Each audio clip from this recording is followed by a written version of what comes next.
പറഞ്ഞതിനുള്ള തെളിവെന്താ? അത് ഇങ്ങോട്ട് കൊണ്ടുവരൂ എന്ന് പറയാൻ ഞങ്ങൾക്ക് ധൈര്യ. നിങ്ങൾ ഞങ്ങളോട് പറയാം, ഞങ്ങൾ അവതരിപ്പിക്കുന്നതിന് തെളിവ് എവിടെ? കിതാബ് ഇങ്ങനെ എടുത്ത് വലിച്ചിട്ട് തരും നിങ്ങളുടെ മുമ്പിൽ, പേജ് നമ്പർ അടക്കം പറഞ്ഞു തരും. മനസ്സിലായോ? അധ്യായ നമ്പർ, വചന നമ്പർ, പേജ് നമ്പർ, പുസ്തക നമ്പർ, ഓദർ, അത് പ്രസിദ്ധീകരിച്ച സ്ഥലം ഒക്കെ നിങ്ങൾക്ക് ഞങ്ങൾ പറഞ്ഞു തരും. നിങ്ങൾക്ക് പരിശോധിക്കാം. കാരണം ഞങ്ങൾക്ക് നിങ്ങളെ പറ്റിച്ചിട്ടൊന്നും കിട്ടാനില്ല. നിങ്ങൾക്ക് എല്ലാവർക്കും അറിയാതെ നോക്കേ, നബിദിനം കഴിച്ചിട്ടുള്ള ഒരു വരുമാനം ഞങ്ങളെ കീശയിലെത്തുവോ? നിങ്ങൾ പറ. ഇല്ല. ആണ്ട് കഴിച്ചിട്ടുള്ള ഒരു ചോറ് ഞങ്ങളെ പള്ളയിലെത്തുവോ? ആണ്ടിന്റെ രൂപ ഞങ്ങളുടെ കീശയിലെത്തുവോ? രണ്ടുമില്ല. ഏത് കാര്യത്തിലാണ് ഒരു മുജാഹിദ് പ്രബോധകൻ ആരാന്റെ പണം കീശയിലെത്തുക? ഒരു കാര്യത്തിലുമില്ല. പിന്നെ എന്തിനു ഞങ്ങൾ നിങ്ങളെ ചതിക്കണം? ജനങ്ങൾക്ക് ദീനല്ലാത്ത പറഞ്ഞു കൊടുത്തോലെ പറ്റിച്ച് ചതിക്കണമെങ്കിൽ അവൻ എന്തെങ്കിലും ഒരു ഉദ്ദേശം വേണ്ടേ? ദുനിയാവിന് ഉദ്ദേശമല്ല, ആഖിറത്തിന് ഉദ്ദേശമല്ലാത്ത മടയനല്ലടോ. നിങ്ങൾ സുഹൃത്തുക്കളെ, നിങ്ങൾ ആലോചിക്കുക. ഞങ്ങളെ സംബന്ധിച്ചിടത്ത് ഞങ്ങൾ പിഴപ്പിക്കുന്നവരാണെങ്കിൽ അതിന് ഖുർആൻ ഒരു മാനദണ്ഡം പറഞ്ഞു. അങ്ങനെ പിഴപ്പിക്കുന്നവർക്ക് ഒരു ദുർഗുണം ഉണ്ടാവും. അത് അല്ലാഹ് പറയാണ്. അതെന്താ? യൗകുലൂന അംവാലന്നാസ് ബിൽ ബാത്തിൽ വയസുദ്ദൂന അൻ സബീലില്ലാഹ്. ഇത് ആർക്കുള്ളത് നിങ്ങൾ പരിശോധിക്കുക. എന്താ അല്ലാഹ് പറഞ്ഞു? 9-ാം അധ്യായം 34-ാമത്തെ വചനം അനുസരിച്ച് വായിക്കണം. യൗകുലൂന, അതെന്നെ ആരെ പറ്റിയാ പറഞ്ഞ്? അതൂടെ കേട്ടോളൂ. യാ അയ്യുഹല്ലദീന ആമനു, അല്ലയോ സത്യവിശ്വാസികളെ, ഇന്ന കസീറൻ മിനൽ അഖ്ബാരി വറുഹ്ബാനി ലയൗകുലൂന അംവാലന്നാസ് ബിൽ ബാത്തിൽ വയസുദ്ദൂന അൻ സബീലില്ലാഹ്. നിങ്ങളുടെ നാട്ടിൽ ജീവിക്കുന്ന പണ്ഡിതന്മാരിലും പുരോഹിതന്മാരിലും ഭൂരിപക്ഷം ആളുകൾ ജനങ്ങളുടെ ധനം അന്യായമായി തിന്നുന്നവരാണ്. അന്യായമായി തിന്നണമെങ്കിൽ അള്ളാന്റെ മാർഗത്തു നിന്ന് ആ ജനങ്ങളെ തെറ്റിക്കണം. അള്ളാഹ് പഠിപ്പിച്ച റൂട്ടിലൂടെ ഒരു ജനതയെ നയിച്ചാൽ ആ ജനങ്ങൾ തിന്ന് ഇങ്ങോട്ടൊന്നും കിട്ടൂല, അങ്ങോട്ട് കൊടുക്കേണ്ടി വരും.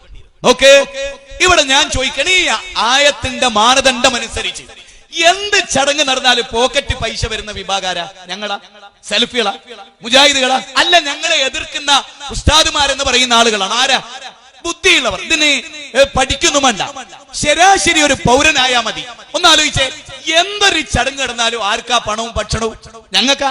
അല്ല. എന്തൊരു ബാപ്പ മരിച്ചു, 3-ന്റെ അന്ന് കണ്ണു ചാവടി, എന്തിനും 15, 17, 40 ആണ്ട് എന്തിനും പണം വരുന്ന ഏക ഏർപ്പാട് ആർക്കാള്?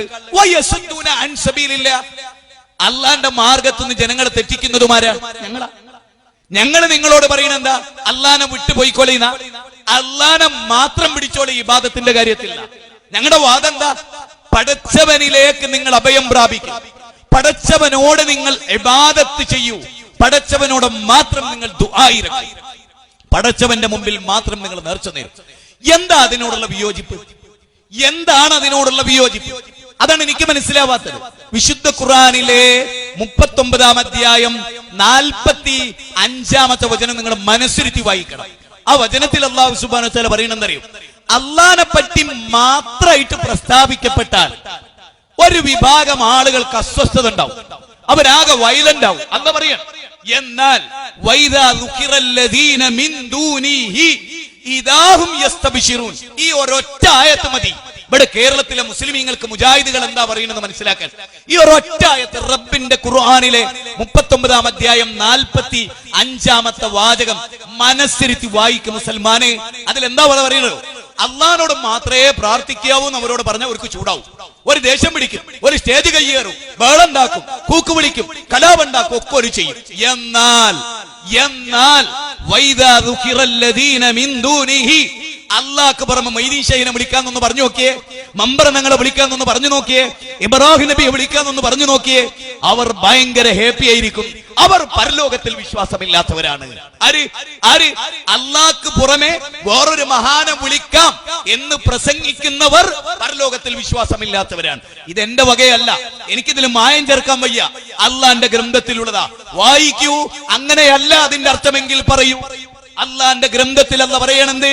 അള്ളാന്റെ കൂടെ മറ്റൊരാളെ പ്രസ്താവിച്ചാൽ. ഇനി ഞാൻ ചോദിക്കട്ടെ, ഈ ഖുർആനിക വചനത്തിൽ ഇങ്ങനെ ഒരു പോയിന്റ് ഉടല്ലേ? ഏത്? അള്ളാന്റെ കൂടെ നിങ്ങൾക്ക് മൊയ്തീൻ ഷൈഖിനെ ഇലാഹല്ല എന്ന വിശ്വാസത്തോടെ വിളിക്കാമെന്ന് അള്ളാഹിൽ പറഞ്ഞു? ഇല്ല. അള്ളാനെ മാത്രമായി പറഞ്ഞാൽ കോപാകുലമാവുന്ന. നേരെ മറിച്ച് നമ്മുടെ മുസ്ലിങ്ങളുടെ വിശ്വാസം എന്താ?